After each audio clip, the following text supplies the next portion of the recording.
السلام علیکم ورحمۃ اللہ وبرکاتہ۔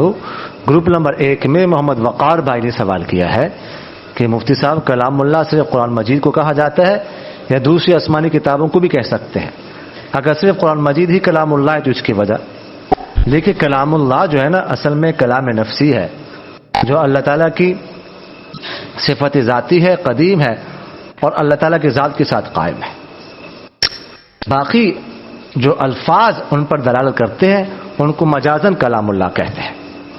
تو جس طرح قرآن شریف ہے اسی طرح دیگر آسمانی کتابیں تورات، زبور، انجیل اور صحیفے جو ہے نا وہ بھی کلام اللہ پر دلالت کرتے ہیں، ان کو بھی کلام اللہ کہہ سکتے ہیں۔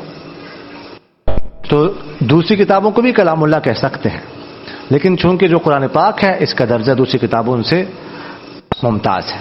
باقی کلام اللہ کا اطلاق تمام آسمانی کتابوں پر کیا جا سکتا ہے۔ جزاکم اللہ خیر۔